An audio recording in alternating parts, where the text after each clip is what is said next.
Hello and welcome back to the Long Live Rock and Roll podcast.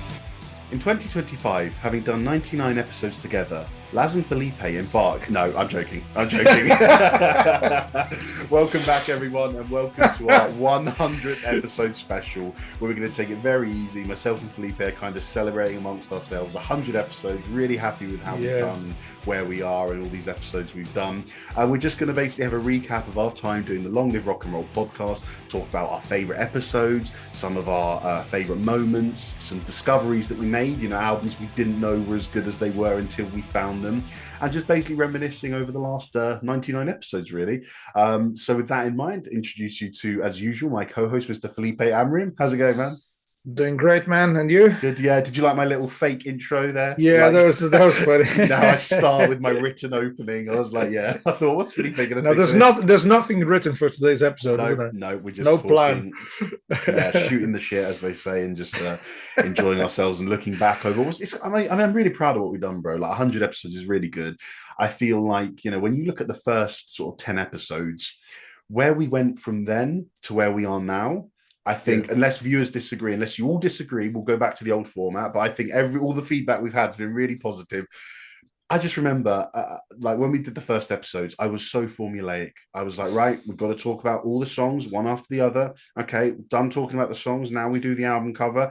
And it's like, just the way we freed up our episodes more. And you said it as well. You said to me, we shouldn't really necessarily go through song to song. We should just talk about the overarching musical themes, the characteristics. And then that was episodes 20 to 40. And then from 40 onwards, we were like, Laz, actually, I might find a story to tell about each album. And the way it's progressed, man, I just love what we've done, and I really enjoy the content we put out, because I think you have to enjoy it, because we're not paid for it. We do it for free. It's our own. We're an independent podcast, and we support ourselves, and we do everything. All the work you see is not done by a production company. It's all down to myself and Felipe. So, you got to love it, haven't you? You got to love what you do, or it's not worth doing. And I do really love what we do. Exactly, man. Well said. I love it too, and it's interesting because I think it started in a very like rock and roll way. That's why we didn't have a format like at the beginning, because you gave me the idea. So like we should do this because we were having these conversations in the car, or going from one gig to another. Try to convince each other to listen to a certain album and try to prove why that album was good. And I thought, well, if we're going to do a podcast, we need to do a lot of research. We need to prepare the episodes, and we need to have a structure and all this stuff. Of course, all of that is part of it, but we actually didn't know how the thing would unfold at the beginning. We just started doing, and we recorded some episodes in the car. We recorded episodes in hotel rooms, in any possible way, until we figure out how to do it online properly, and that's the format we've been doing for the last year or last couple of, I don't know how long have we been doing this. Do you know what? So I looked in the episodes at least since 2021. I remember that's when we did it first, at least.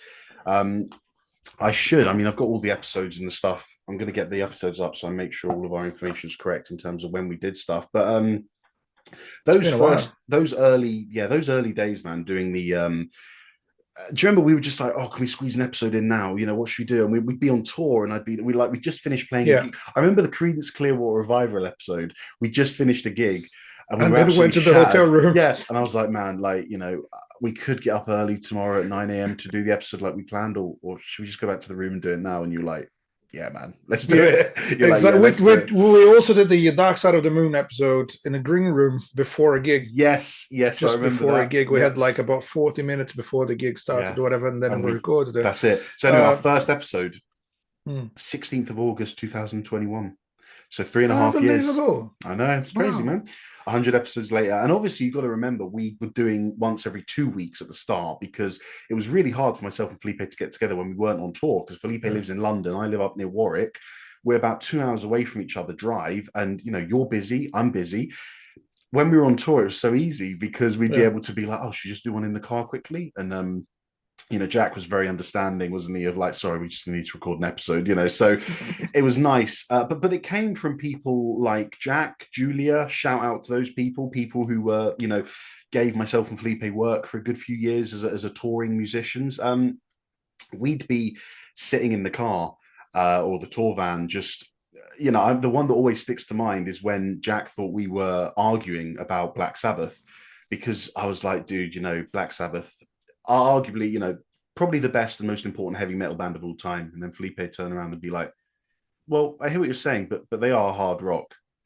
Felipe, no, they're heavy metal, man. That was a long argument. Heavy metal is fast, lads. Heavy metal is fast, and it's loads of solos, and it's fast, and there's screaming.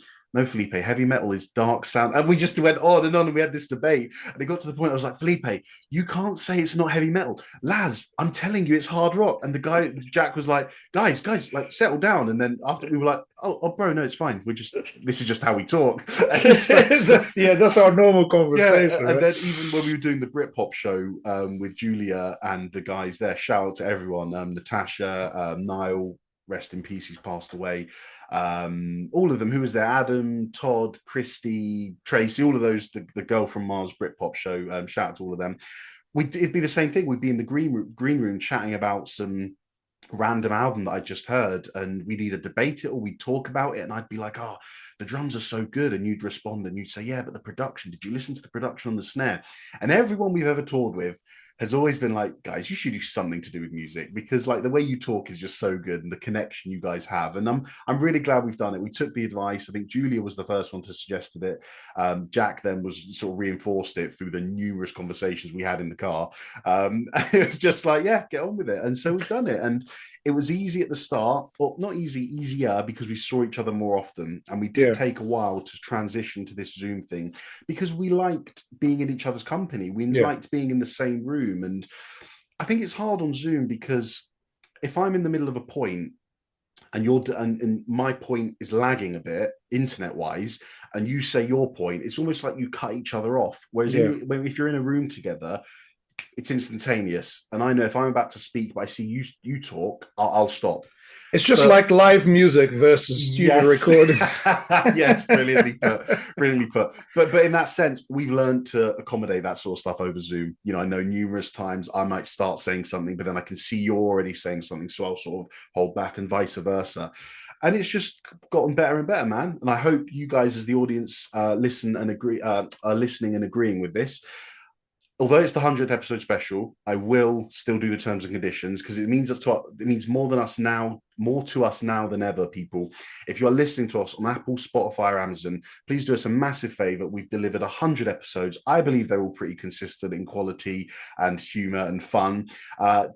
Scroll down, go to our show, give us a good review, write a sentence, just tap the 5 stars, and it means we're going to be seen by more and more people and fly up the algorithms and the charts and everything. If you're watching on YouTube, like and subscribe so that you can stay up to date with our new episodes. We might not always do an album you like. We might not always talk about a band that you like, but I feel like the passion we have for this project, and the passion from guys, I've done albums I don't like. I've come away from doing albums, haven't we? I'm sure you have as well, Felipe. You do very well to hide what you don't like. I normally have to talk to you after and be like, so did you like the album? You're like, not really, because you're pro, but I kind of wear my musical heart on my sleeve. And I think through numerous episodes I've said, didn't really like the album, but here's what is good about it. I've done albums we don't like. But the important thing about this show, and what we're trying to bring, is we're trying to show, in a world full of Taylor Swifts and Lady Gagas, and they're fine. No, nothing against anyone who likes them, but there is what I consider good music hidden in the past, in the present, that people are maybe forgetting about. I'm not talking about Sgt. Pepper. I'm talking about those albums that just go under the radar, all those kind of ones. But yeah, anyway, that was my opening little 5 minutes about what I love about the show and why I love doing it. Anything so? Well, I would say that I like the fact that the show started on the road, like good old rock and roll, isn't it? Yes. Yeah. So I think it's funny for me to think about the whole concept of talking about music, which is something I like doing, with my friends, and doing in a platform like a podcast for me wasn't something I wanted to do initially, because I thought, like, what's the point, right? What's the point about talking about music? I'd rather just listen to music and talk to music to, to my friends. But like, do people need this? Do people need a music podcast?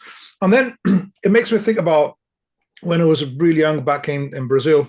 That was well when I was young, so that's a few decades ago.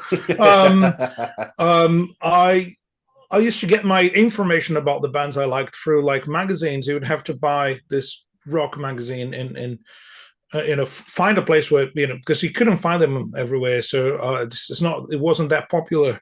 So you got to if I wanted to know who were the guys playing, in Pink Floyd, Yeah. I had to find a magazine and read about it.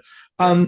And so I started to remember how curious I was about who are the people involved in the album? How did that band start? Like, who were they listening to?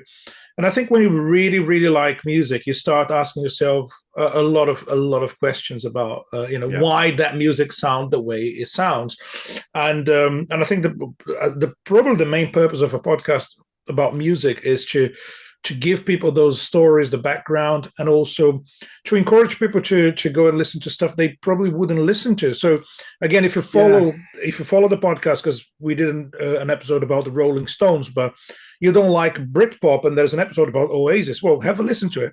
You might be surprised by one of their albums, and Yeah.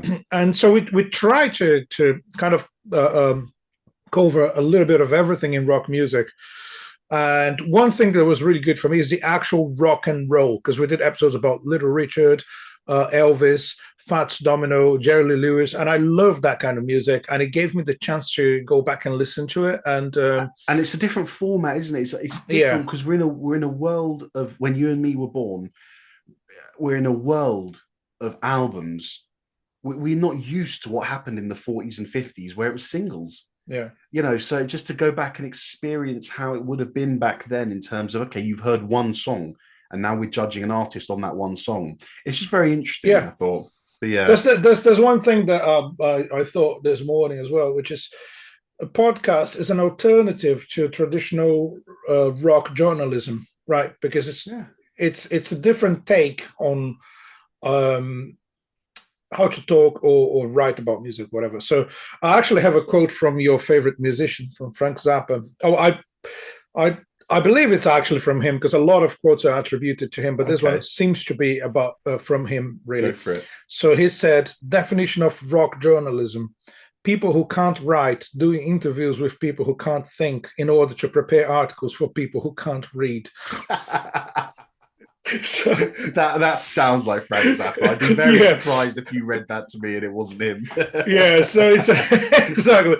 So yeah, so we do. So it's well, just that was just to bring some humor to the conversation. But like, but sometimes we question why writing about music or talking about music, and I think it's the experience you have when you listen to a good album goes way beyond the sounds. Is like all the questioning that comes with it, like how did they make that sound, why is this thing so why does it sound so good to me, so and how was that sound achieved? Well, bro, you choose. I've got sort of few categories that I just wanted to talk about. I got my favorite moments, where a sort of a moment in an episode where I went, oh, that's really cool.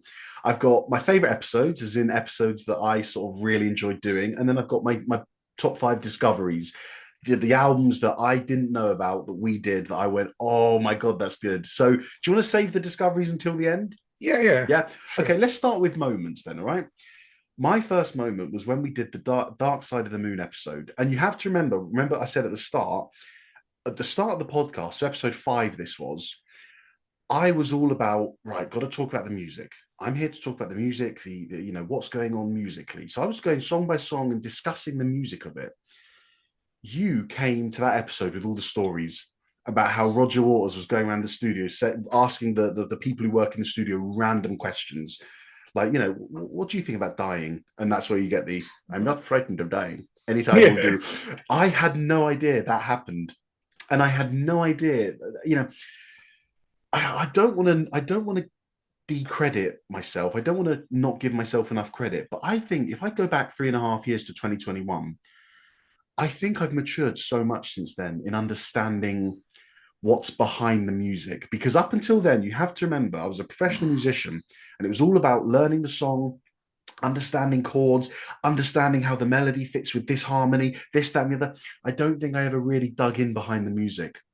And so having that moment where you told me those stories about Dark Side of the Moon, I was like, my God, some of those moments in Dark Side of the Moon are some of the best moments where you just get these random little conversation snippets. Lars, you've got to understand that you're a proper musician, so you play notes and scales and chords. A lot to think about. I'm a drummer. We have a lot of free time, so Yeah. we dig into the stories. Yeah, And stuff. excellent stuff.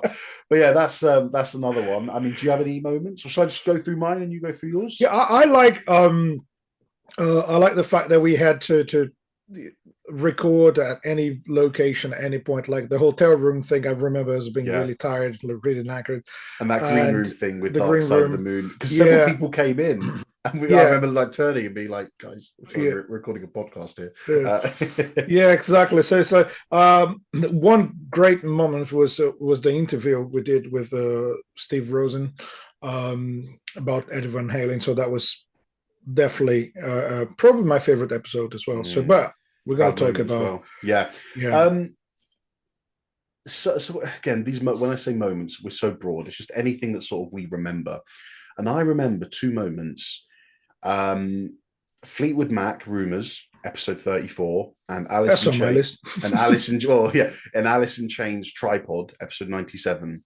Realizing how much beauty can come from albums of tragedy and hardship for very different reasons. When you listen to Rumors for the first time, there are obviously the lyrics are a bit morbid in that sense, but there are plenty of hopeful, happy musical moments in that song. So although you can go your own way, literally the song is gone, then get lost. Yeah, The music's nice. You listen to it yeah, in a pop way, and you think, oh, this is nice melody. When you find out what went on behind the album and how at war this band were with each other, yet to still push through the adversity and find and produce something stunning. In the same way, Alice in Chains, Lane Staley dealing with the hardships of a heroin addiction, the band not being able to right with him because he was absent so much of the time. But on both these occasions, for two very different reasons, both associated with tragedy, hardship, and problems, two incredible albums have come out of it. And realizing that when we did Alice in Chains a few episodes ago, that yeah, was that yeah. was kind of special. Some of the best music ever produced wasn't done under like the most favorable conditions, right? Yeah, yeah. Good point. Good point. Another one I had. I mean, on us favorite ones. Realizing how much has changed in music because it's all good doing the innovative albums of the 70s and 80s, but realizing that actually there are still bands in the 90s and the 2000s doing important stuff. And I don't mean like Nirvana, Nevermind. That's just, it's obviously like a landmark album. I mean the albums we did: Stereophonics, episode 77, Muse, Yeah, episode 64, and Audio Slave, episode 26. Modern bands who, with Muse, there was a little bit of innovation there in terms of the yeah. electronicness, the ambience, the production techniques. But Stereophonics, how the simplicity of singing about their hometown, an Audio Slave just mixing Rage Against the Machine music with Soundgarden vocals and coming up with this new project. I like to think about like how it started with guys like Fats Domino, and then now we have Muse. Just to Yeah, compare two completely different artists, yeah, and we still put all of them under the same umbrella of rock. yeah, And then that's why, like, we sometimes struggle to actually describe what rock music is. How yeah. can Fats Domino and Muse be in the same? I think we said it well in episode 1 where we said rock and roll is musical freedom. Yeah, And I love that we caught that because we didn't even rehearse that. That was a test. yeah, For all those who don't know, episode 1 was a test. We just thought, should we just give it a go? We can analyze it after. We can look through the episode, see what worked, what didn't, and then re-record it. We yeah. did that in one take, and the conversation just flowed so well. And I'm so glad we got that moment in time, bro. I think it was you who said that, who said rock and roll is musical It's freedom. musical freedom. And Yeah, that is the statement that has defined this show, because we have done odd stuff. We've done rock and roll, we've done metal, we've done country, we've done rock. It's yeah. so But cool. that's the thing, though, because maybe like pop music in general is more formulaic in a way. It's designed to be um, commercially accepted by people and designed to be a good product. Whilst rock music normally comes from true creativity and people who really want to do something different than whatever everyone else is doing. Yeah. So I think that's proper rock music in a way. But you could say that jazz is full of musical freedom as well. Mm-hmm. I'll just say maybe. So if you want to be more specific, rock and roll is musical freedom, but not really posh.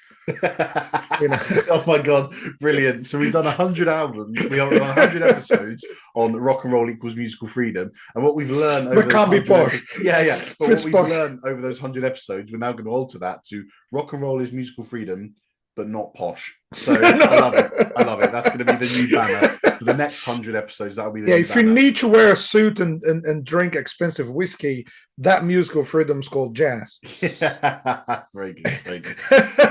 My final moment is, and again, I've been quite vague with the last two moments, but live albums. I'm really happy that we've started doing more of them because the only one we did in the first 90 episodes was Peter Frampton.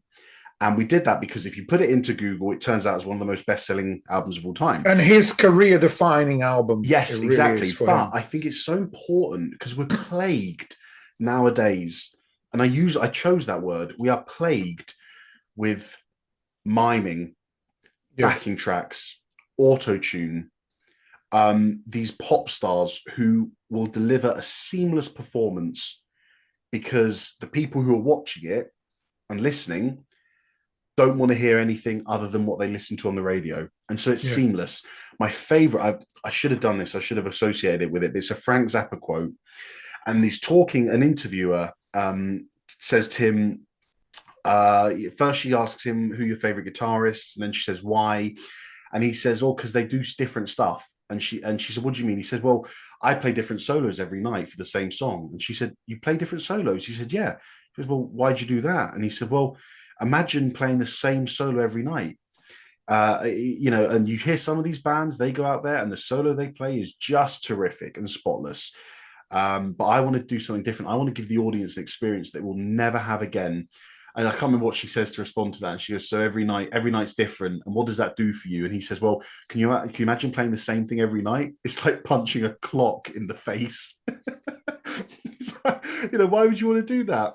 Yeah. And I just love it, man. And I think like rock music doesn't need to be right, correct, or perfect. It needs to be good. Yeah. And so he says, I'm willing to make a mistake so that the audience go home with a once in a lifetime experience. Yeah. That's what matters. And with that all in mind, live albums so important because Made in Japan, how much for any of those episode 94, Deep Purple, Made in Japan, I was going on and on about the mistakes, and I made clear that I did not mean it in a bad way because mistakes are part of live music because you are doing something that is it's off the cuff, it's impromptu, it's improvised. And my favorite moment in the whole album is when Richie Blackmore is shredding his solo, and when it gets to the next section, the first two notes, they're bum notes. I don't care. I love it. He is there. He is human. He is doing this, and he is giving us an experience that we'll never forget. And in the same way, the James Brown one is almost the opposite of Made in Japan, in the sense that it's so perfect because the musicians he hired are so good that he does not have to worry about the music. The person that gig is all about, James Brown, does not have to worry about the band making a mistake. And I'm not saying that James Brown's band is better than Deep Purple. It's a different kind of music. And James Brown's band, he hired them because they had to be good. There's a famous story about James Brown where you see footage of him from really sort of his early days, and he's turning around, he's singing his songs, and you hear something.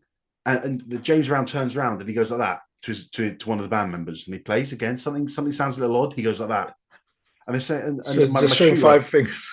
No, well, he's going. That is how much the musician got fined for the mistake.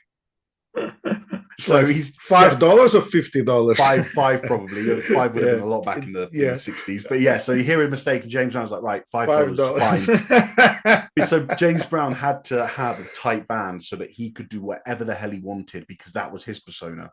Whereas Deep Purple were an organized band playing hard rock / heavy metal music, but the impromptu, improvised stuff like the solos Just go off, man. Have a good time. Give the audience an energetic performance and try something different.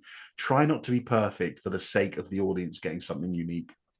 Yeah, that's definitely what it is, and I think that was Made in Japan was the album that got me into rock music. It was the first CD I bought back in the day, Wow. and listening to it nowadays, it's still really impressive. Again, because of that experience, I think the real life performance, mistakes included, proper improvisation when you don't know where you're going with the song, and I think, yeah, again, I agree with you. That's kind of missing nowadays in music.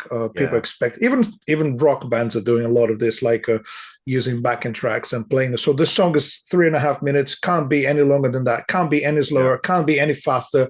You can't extend the solo. You can't even let the audience sing along with the chorus for one extra time, because it's all pre-programmed to be always the same. And I think I think that's like well, you just mentioned James Brown live at the Apollo, so Made in Japan, Frampton Comes Alive, those albums we covered, they're fine examples of proper live music, and I like it. I'm a really big fan of live albums. I think we should do more of them. Let's do it. And I'm in complete agreement with you. Just for anyone watching this who hasn't watched any of our episodes, every album we mention, I'm going to just tell you the episode number in case you want to go back and listen. So Frampton Comes Alive was 57, Made in Japan was episode 94, and James Brown Live at the Apollo was episode 92. Cool. So should we go on to our favorite episodes? Yes. Okay. Now there's reasons. I've got 5 favorite discoveries, so new bands and new albums that I hadn't heard that I ended up loving, and I got 4 favorite episodes. My first one was episode 29, Thin Lizzy. That was the album, or that was the moment where I listened. We've stopped doing full band episodes, and I think that's right to do, because I don't think it's fair on the bands or the albums that we only have 50 minutes to talk about a band and their career. Yeah. And I think it was after this episode I made the decision to say no more bands, because when I was doing my research, I couldn't stop listening to Thin Lizzy. I loved it, and I haven't fallen in love with them. They're not one of my top favorite bands now, but hearing what they did and the diversity in their music, Thin Lizzy are tipped as one of the pioneers of heavy metal music. Now, you wouldn't think that listening to some of their Irish traditional folk songs, but it's more the technicality of what they did, the harmonizing guitars, the thumping bass, the bass of the songs as well, isn't it? Yeah. Really, but Thin Lizzy, I just found I got on with so much of their music, and what we normally do is we might find with a band episode, we might do their top 10 songs and just listen to them and get an idea from that. I couldn't do it. I had to go and listen to every album. And do you remember I delayed the recording of that episode by a week because I was like, bro, I need more time with this. I can't do it just on 10 songs. So that was a favorite episode of mine, because it introduced me to Thin Lizzy. So there's one. What a band. What about one of yours? One of mine. I have a list of 10, man. I mean, I got 10 episodes here. Yeah, so a few of them. Go for it. I'll tell you what. I really enjoyed doing Band on the Run. Oh yeah, Wings. Yeah. Because of the story behind it. I love the album. I love the songs, but the stories behind it. It was really a surprise to read about it. And the album cover might have been my favorite album cover because of the story of Paul McCartney getting all these famous people to be in the album cover with him, and they actually are standing against the wall. They're leaning against the wall because they were really hammered, because they had a really wild party the night before the photo shoot. That was a great story, and plus the story of his band not wanting to work with him just a couple of days before he started recording the album. So it's again one of those great masterpieces that came out of hardship. Yeah. So that was one of my favorites. Yeah. Nice. Do you have another one, or are we going to alternate this? No, you've got more than I have. So you do one more or something, then I'll do another. Well, you've mentioned so episode 34, Rumors by Fleetwood Mac, again because of the relationship struggles. I didn't know the band, they were going through those things in their personal lives, and I think it's really impressive how it was turned into beautiful music. instead of anything else. So, Yeah. one album that surprised me. I'm going to mention two albums that really surprised me. Hold on. Can you keep these for the Yes. discoveries? Okay, cool. Yeah, keep them for the discoveries, all right? Yeah, move on to your next. Okay, no. So another episode. I loved doing Bo Diddley because he sometimes is overlooked in the history of rock music in general. He's heavily associated with blues, but I think he's like rock and roll through and through. Yeah. And that is the transition between blues and rock and roll is really clear when you hear Bo Diddley's music. Absolutely. Yeah. Tying that in with my next one, all rock and roll ones. Fats Domino, episode 79, Jerry Lee Lewis, episode 83, Little Richard, episode 68, Bo Diddley, episode 28, and Chuck Berry, episode 93. I love, do you know who else I've forgotten? Is Elvis, and that is episode 14. All of those ones, just seeing 2 episodes before Bo Diddley, we did Audio Slave. And Audio Slave, there was. I'm just trying to make this connection here. There's a little bit of bluesiness in Audio Slave, isn't there? Yeah. So to talk about an album in 2006 that has bluesy hints and thumping rhythms that could be a result of what Bo Diddley did all the way back in 1956 or something, it humbles me, man. I sit here humbled, thinking, wow, like look at what I'm listening to now because of what these guys. Domino, Jerry Lee Lewis, Little Richard, because of what they did back in the 50s. Yeah, and it's amazing how that music is still part of rock music. You can hear the connection there, and again that freedom was there. Is when they breaking away from the formula of blues and country and doing their own thing. And I think it's impressive how you can still associate modern rock music to the stuff that Elvis was recording and Little Richard was writing back in the day. Yeah. So excellent. Another one, a favorite episode because of what the album means to me, Rainbow Rising. Like Ronnie James Dio is one of my favorite vocalists. Stargazer is one of my all-time favorite songs, probably a top 5 easily. And to have the chance to dissect that with you and just talk about it and enjoy it was really fun for me. And then my final favorite episode in terms of what we enjoyed doing, American Pie, when we did the song. It's on my list. Is it? Because I love the song. The song has been with me for decades in terms of being that staple song, one of those songs I was played as a kid and just love the melody and you love the story. And I'm thinking the jester and the king and queen who like all this, I'm thinking in my head, I'm thinking like a medieval fantasy going on and there is a jester there, but you learn, well, I can't remember what we said, but the jester's Bob Dylan and the king's Elvis and the queen was Nina Simone or something. And just all the metaphors in there and what he's singing about and how he encapsulated, was it 15 years of American history in that song? Listen, all of this is unconfirmed. We don't know, but from what analysis has been done, all these metaphors. He's telling them, American, recent history at the time, basically going back a few years, and he covers a whole decade for sure. But it's really hard to find every single reference. I think it's the deepest song in terms of meaning that we ever talked about. To the point we had to do a whole episode on that one. We wanted to do the album, but we had to separate in 2 episodes. One about the album, and another one just for that song. And that song still impresses me every time I listen to it. I'm like, oh, that's what it means. And and it's I'm glad we've done that one because I didn't know the song that well. I didn't know what the song was all about. It's just amazing. Anyway, that's my favorite episode done. Do you have any more? Well, the interview we did with Steve Rosen about Eddie Van Halen, because he was a good friend with him. It was his neighbor as well, wasn't it? Mm-hmm. And he gave us the book, which is a brilliant book. Tone Chaser is the name of the book. So Tone Chaser by Steve Rosen. Yeah, it came out last year or the end of year before or something. Yeah, and there's something. Yeah, that the thing I like the most when I asked him a question about the Eddie Van Halen he met for the first time and the one he met for the last time? What's the difference That between was a that? great question. I'm And just trying to episode 59 for those who are wondering. We oh yeah, I've interviewed. got it here, 59. There Yeah. we go. We interviewed Uh, Steve Rosen, who was good friends with Eddie Van Halen and wrote his book Tone Chaser, which came out a year and a half ago. So get stuck yeah. into that if you're interested. Carry on. Yeah. So basically, he said that I think the last conversation was about Eddie Van Halen still talking about trying to find his tone. That's what tone chaser, trying to find Yeah. his music, trying to improve. And it was like he was talking about his life as a whole and music. Like, well, I'm not there yet.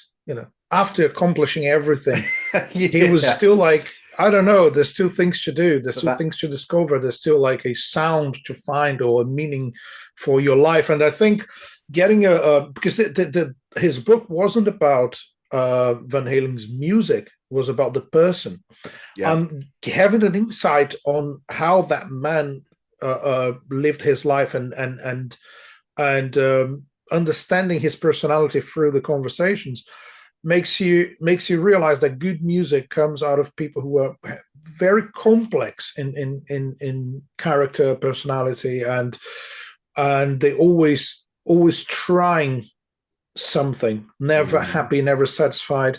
So it was really, really interesting moment for me to talk to him about Eddie Van Halen. And that was a great question. I remember you asking that and thinking, my God, like, and do you know what? I don't want to toot our own trumpets here. It's up to other people to tell us how good or bad we are. But Steve said himself, some of the questions we asked, he'd never been asked before. And do you remember several times he had to take a minute to think, how am I going to answer this? Because again, without tooting our own trumpets, we asked some really good questions. We prepared really well for the episode. So yeah, that was really fun. Yeah, I was really happy with all the work we did on that one, and really happy to interview such an interesting character as well. Yeah. Any others on your favorite episodes list? I think, well, I loved Brothers in Arms by Dire Straits because of the story behind Money for Nothing, which that's one of the first CDs I bought as well. I didn't know the story, so listen to the episode. That's episode 12. The story is there. I think it was one of the first episodes that got more than 1,000 downloads, wasn't it? So that was an important one for us. Shall we talk about the discoveries? I just have one more just for me to say. You understand, anyone who knows me, and I know you know me as well, is that my thing is heavy metal. And I love that I've also been able to get my heavy metal fix on this show. Whether it's been as obvious as Osmosis, episode 96, Power Slave, episode 71, Paranoid, episode 20, Metallica as a band, episode 23, or finding the proto metal stuff, Deep Purple's Machine Head, episode 16, Rainbow Rising, episode 47, Rush, Permanent Waves, episode 65, and then figuring the progressive side of it as well. And that's what I've really enjoyed as well. I got an album here. I picked out my vinyls that I have. So this one was important. Caught in the Crimson King. I had heard this album before, 10 years or so ago, and hearing it in the context of more than just this is prog rock, looking at what it did for heavy music, that was really important. I got this one out because it was the second episode we did, Led Zeppelin 2, Power Slave and Rainbow Rising and my other two. But yeah, more just talking about the fact that hearing what Aqualung did as well. Do you remember that one, Aqualung by Jethro Tull, episode 30? Van Halen one we did, wasn't it? Is the first album? Episode 24. Just seeing the pre-metal. Man, I just loved it. I just wanted to say, I just listed those albums because something we've got to say. Actually, do you know what? I'll say it now. We are going to be bringing some new content to the Long Live Rock and Roll podcast, and it's not going to be a podcast. It's going to be exclusively on YouTube, and these are going to be little videos, and I'll explain why. We love what we do here. And we love that each week we get to talk about one album that has shaped or done something significant for the world of music, or just means something to us. But myself, I think I can talk for you as well, Felipe. We love music and we love talking about things that we love. I'm a bass player and I love heavy metal. Felipe's a drummer and he loves blues and prog and stuff. we're going to be bringing you little videos now. We're going to aim to do one each, one from me and one from Felipe a week, that will just be discussing some subjects. So we're not going to give too much away, but we like little debates, this album versus that album, this singer or that singer. What happened if this band carried on after they broke up? Little videos like that will not be long, maybe between 5, 10, 15 minutes, where we're just going to talk to you about our thoughts and opinions on the music, bands, artists, genres that we love. And so, like I said, you might get a little bit more heavy metal from me, you might get a bit more blues from Felipe, you might get a few little bassists from me, and you might get some drummers from Felipe. So look out for that, because from next week on, we're going to be starting to bring in you this. We're going to aim to do 2 a week, one from myself and one from Felipe. So yeah, we're very excited to bring you that. And so in that vein, like I said, I'm happy that I've got 10 albums I can loosely maybe associate with heavy metal in the last 100 episodes. I'm sure we'll add more to that list for sure, but like I said, I'm going to try and get my fix from doing these little videos, and Felipe can get his fix as well. So yeah, look forward to that. That's going to be on YouTube. So if you're listening to the podcast on Apple, Amazon, or Spotify, make sure you head over to YouTube, get stuck in, hit the subscribe button so you can get those little videos as well. Discoveries? Discoveries, yes. Go on. Right. I haven't really got them in favorite order, but I suppose I could actually. Yeah. All right. My number 5, Live at the Apollo, James Brown, episode 92. I feel like we've covered that one already, so I'm happy to move on. But it was great live album, and I didn't know. Yeah, I thought it was brilliant. And just hearing James Brown, it's one thing hearing him on an album, but to hear him live delivering what he does best, untouchable. Yeah. That's a good choice. Well, I have one I need to mention is Fire and Water by Free. Nice. Because I wasn't familiar with that music at all, and you have it there. No. Oh, okay. I was getting my number 1 out. Yeah, sorry. Okay. No, so that was really a surprise, because the album is, for me, basically soul music played by a rock band. Yes. Really impressive album. And the album is what's known about that album is All Right Now. And it doesn't reflect it's one of the best songs in rock history, but it doesn't reflect what the album is in terms of style. And I think I said it to be clickbaity, but I actually think All Right Now for me is one of the weaker songs on the album compared to what you hear. Compared to what you hear around it. But yeah, it's just so different from the rest of the album. I think it's really interesting that they came up with that song at the end of a whole soul music experience. Agreed.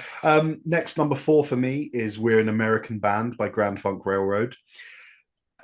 Episode 55, that was. I just remember listening to it the first time and thinking, this is an American band. As in, like, we got everything. It's a bit soul-y here, a bit R&B there, but overall it's just a good rock album, man. Great musicians, and they sounded like they were having fun playing the songs and recording the songs, and for that reason, that was my number 4 of my discoveries. Well, I'll have to mention American Pie again, because the episode we did about the song, for sure, it's for all the reasons we already said, so that was a surprise. That was a surprise to me, like all that meaning in one song. Lovely. Number 3 for me was Dookie by Green Day. Really? Yes, it was, because I've heard Green Day before. I was kind of into them a bit when American Idiot came out, and I never bothered. No, that's not true. I'd heard Basket Case, and at the time I listened to Basket Case for the first time, it was fine. Like, it was cool. Enjoyed it. Nice little punk rock song, whatever. But going back and doing Dookie, seeing them, was that their second album or their first? Anyway, seeing them at the start of their career was really nice, just to see an innocent little punk band talking about some actually quite mature themes that, when you looked into the lyrics, drug addiction, stuff like that, it was it was eye-opening and just interesting to hear it. I don't know what I'm trying to say. I just enjoyed it. And I hear the music was accessible punk. I think of songs like She, which really, it plays on my musical heartstrings. The chord choices are nice. The melodies are really simple and nice, but yet he's talking about some serious stuff. And I've always liked that blend. So yeah, Dookie, Green Day at number 3 for me. Right. I'm going to mention Word Gets Around by Stereophonics. Cool. So that's episode 77. Yeah. Because I knew all their hits and was familiar with a couple of their albums. So that album was a really good surprise. It's very simple in a way, very straightforward. But again, it reflects the lifestyle of those young men in Wales. So it's a reality that I don't understand. For me, it's like Yeah. it's really interesting. It's like someone telling me the story of their lives, and they have a complete different background and different interesting stories to tell that I would never know if it wasn't through an album like that. So that was a Yeah. really, really cool surprise. Oh, nice. Number two for me was a surprise. It was episode 66, Who's Next by The Who. Mm. I was always very, I was never anti The Who. I got no reason to dislike them. I just remember hearing a few songs. And when I was in my Beatles, Rolling Stones, Who, Kinks phase, they never did it for me 5, 10 years ago, whenever that was. It never clicked for me. But then I listened to the album in full and I got it. And I was like, this is amazing. Because you've got some great rock musicians there behind is it Roger Daltrey, the singer? Roger Daltrey, yeah. Between Roger Daltrey's really lovely vocals, and he's great. He's so dynamic. You know, his shouts and his screams are high energy, but his soft vocals are so soft and smooth. And yeah, I just remember listening to that, and there were several songs on there that really, really, and they weren't necessarily the hit songs on that album. No. They just really resonated, and it was a massive surprise. And since then, I've really enjoyed listening to that album again and again, and checking out the other Who stuff as well. It's interesting, isn't it? We sometimes become addicted to albums we didn't know before the podcast. Well, no, yeah. Yeah. So anyway, what's your number two? Just that is actually really difficult to because I didn't put my list in the same way as you. So, all right. But I have I'll give you number two and number one here. Number one after yours. So I'll put Elton John, episode 98. Some of the recent one ones. of the last ones, yeah. Yeah, because I love his music, but I didn't know the first album. Well, it's not really the first album. It's the second album. Yeah. It's called Elton John, released in 1970.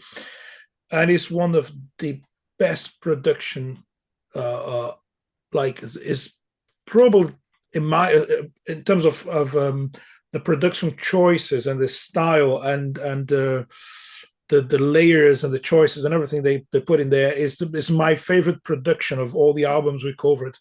You know, the musical choices, the orchestra in pop music and all that stuff. Yeah. And it was recorded around the corner to a place where I lived for a couple of years. So it's just like every time I walk in that area now, I think about this.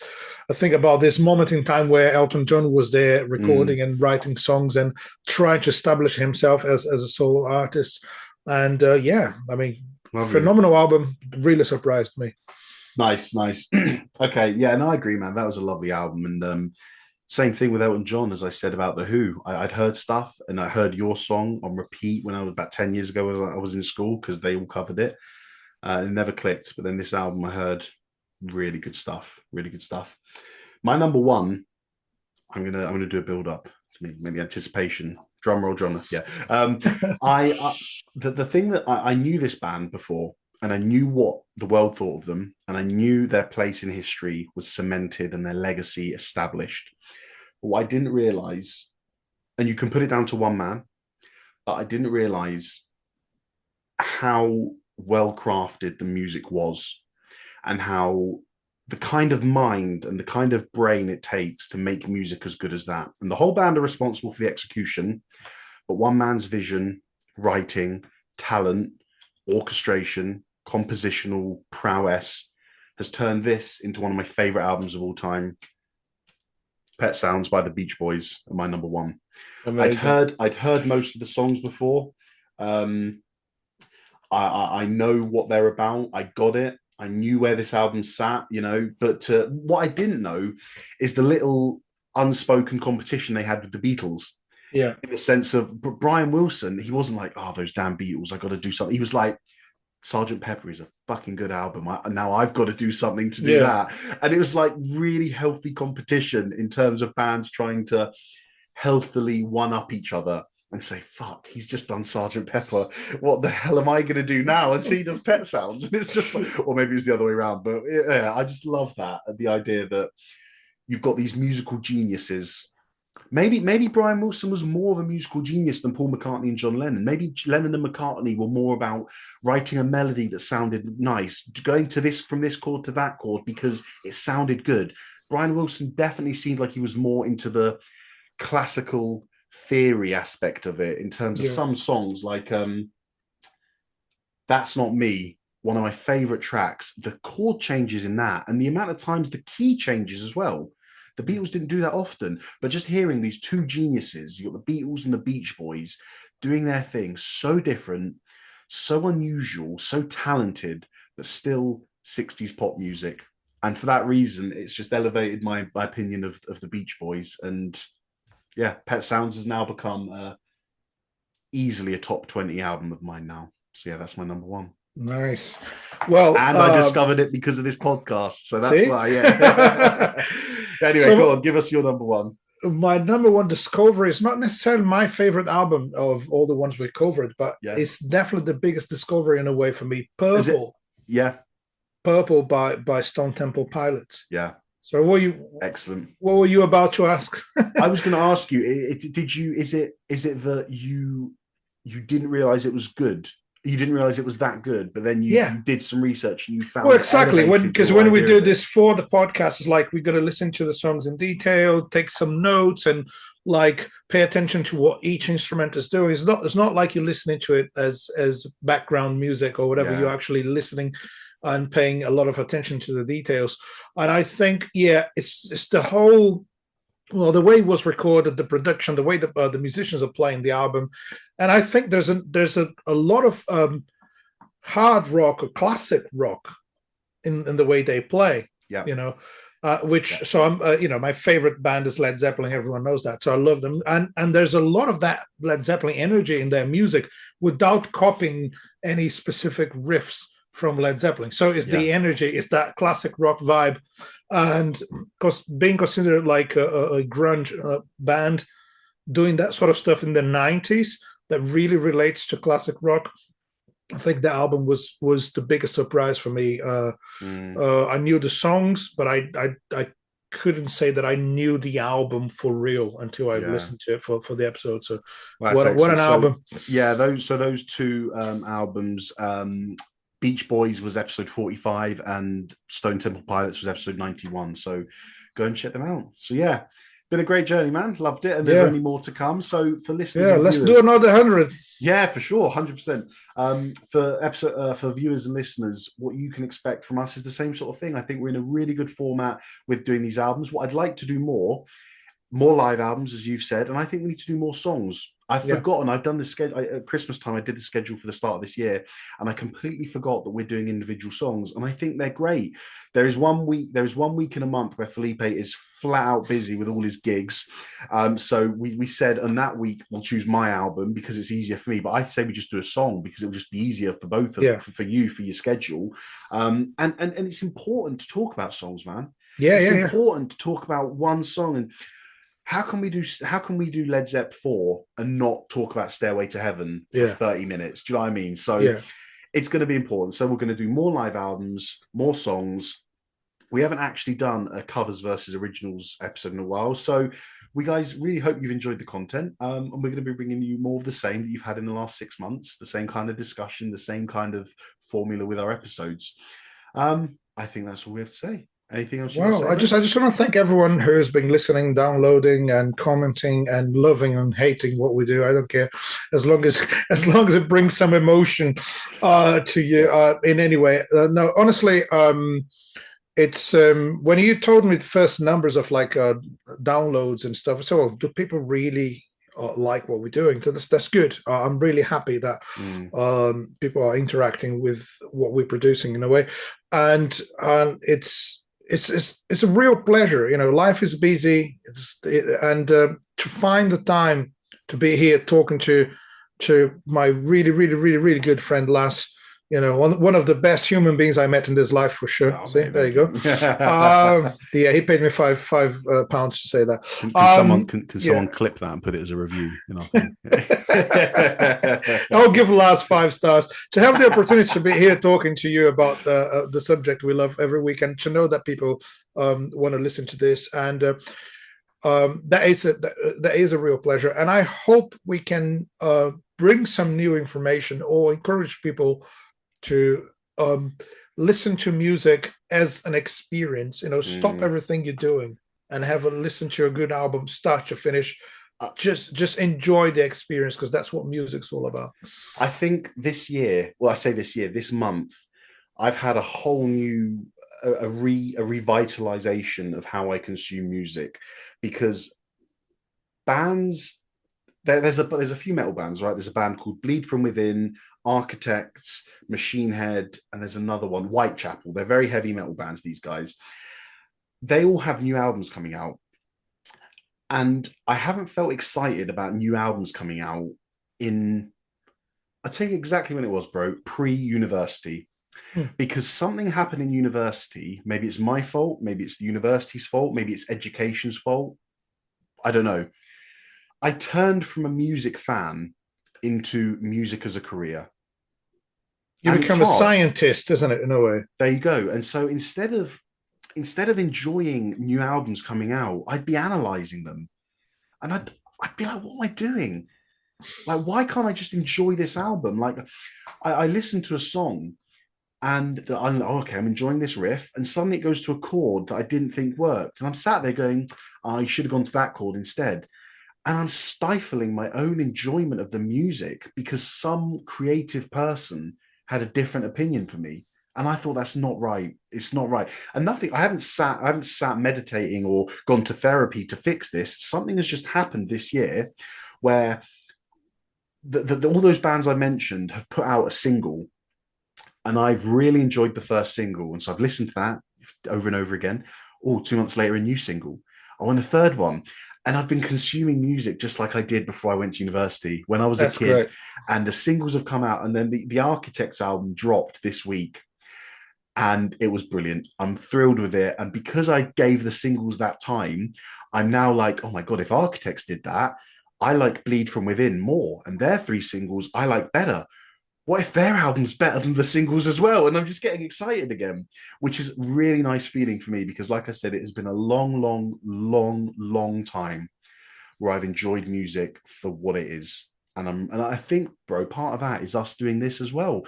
The way that episodes were so formulaic at the start. Again, I was in my Laz analysis mode, trying to figure out, okay, well, I have to tell them that this is the first guitar solo that did this. No.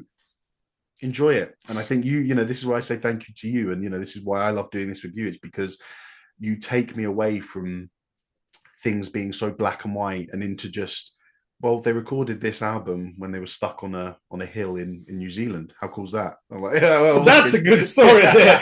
I don't think that never happened, but we need to record an album just so that New Zealand can say that. Yeah, but yeah, man, it's awesome. To the listeners and viewers on YouTube and on all the podcasts, thank you for your continued support and for joining us. The one thing I'll say, and I'm not saying this in a begging way, get in touch with us. We don't get a lot of emails, and I put the email in the description and the show notes every time. We want to know your thoughts. If you email us, we're going to talk about it. I'd love to put a section at the start of the show. Email is great, because social media sucks. So no, you can do the social media. I just don't do it. I'd welcome a 5-minute part at the start of the show where actually I address, Ed from Brighton has actually said that we got it wrong about Jimi Hendrix using this pedal and that pedal. He actually used this one. Thanks for letting us know, Ed. We're here. And as I said, we are not being paid for this. We are not doing this for any other reason than we love the music we talk about. And if you guys love that music as much as we do, get involved. Send us an email. Tell us albums you want us to do.